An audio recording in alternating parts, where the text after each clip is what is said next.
Pernah gak ngerasa gagal jadi seorang ayah cuma gara-gara gak bisa nahan emosi saat pulang kerja? 1 menit baca buku bareng Aprut. Bismillah. Video kali ini gue mau berbagi perjalanan saat gue belajar jadi ayah lewat buku Heavy Little Soul karya Retno Ning. Di buku ini gue dapat beberapa poin yang ngubah cara pandang gue sebagai ayah. Poin pertama, tentang gak mudah marah karena hal-hal kecil, kayak rumah berantakan, anak tumpahin makanan, atau coret-coret sembarangan. Jujur aja, yang sering bikin orang tua meledak itu bukan masalah gede, tapi hal kecil yang datang saat kita capek. Capek badan, capek pikiran, kurang tidur, mood lagi gak enak, dan anak datang pas momen itu. Padahal, di buku ini diingetin satu hal penting. Anak itu bukan lagi bikin masalah. Dia cuma butuh bantuan. Yang bikin situasi makin berat, sebenarnya bukan anaknya, tapi emosi kita yang belum sempat reda. Dan gue sadar, peran ayah itu bukan cuma nyari nafkah, tapi juga contoh cara ngatur emosi. Itu kenapa gue jadi ingat pesan Pak Ustadz Adi Hidayat. Kata beliau, sebelum masuk rumah, mampirlah dulu ke masjid. Sholat dulu, biar aura lelah dan emosi di luar berganti dengan aura ketenangan masjid. Supaya pas buka pintu rumah, yang anak lihat bukan ayah yang lelah, bukan ayah yang capek pulang kerja. Karena anak itu gak cuma ngelihat ibunya, mereka juga ngelihat ayahnya. Terus, poin kedua, role model. Dan emang, anak belajar bukan dari nasihat, tapi dari contoh yang dia lihat setiap hari. Tapi buat gue, yang biasa pecicilan, banyak main-main, loba heureuy, mencek Sunda mah. Pas gue ditakdirkan jadi seorang ayah, jujur gue kaget. Ternyata jadi role model itu bukan soal teori, tapi soal mental. Gue ingat satu cerita.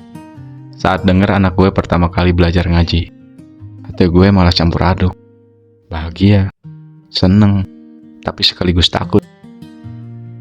Gue takut pas nanti dia nanya, gue malah gak bisa jawab, atau malah salah ngajarin. Sedih gak? Akhirnya gue singkirin rasa malu. Hari itu juga gue mutusin cari guru buat belajar ngaji lagi. Gue belajar dari nol lagi, benerin mahraj barengan sama anak gue. Gue sadar, role model itu bukan berarti kita sudah paling benar, tapi kita berani buat ikut belajar di depan mereka. Anak gak butuh ayah yang sempurna. Anak butuh ayah yang jujur dan mau tumbuh. Kadang kita nuntut anak buat sabar, buat ngertiin kita. Tapi pernah gak kita lihat betapa sabar mereka nunggu ayahnya pulang? Anak itu tulus banget.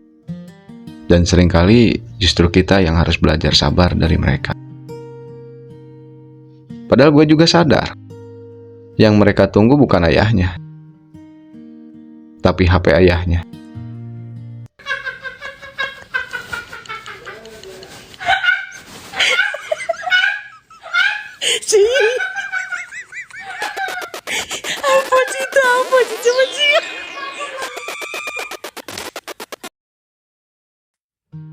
Dan poin terakhir, tentang membacakan buku kepada anak.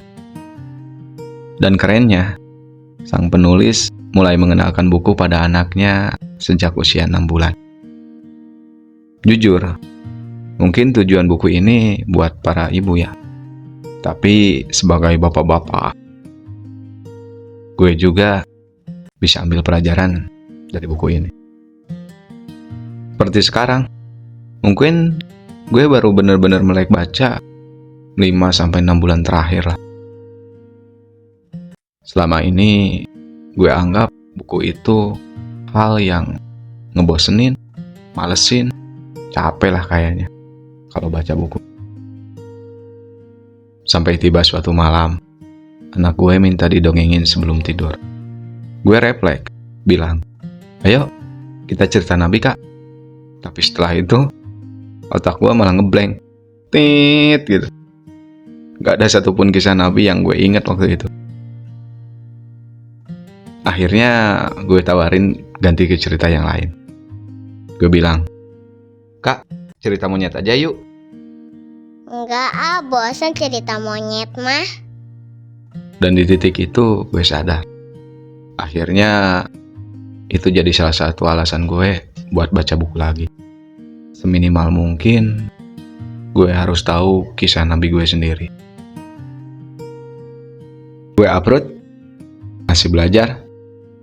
Gue yakin kok, orang hebat itu baca buku juga.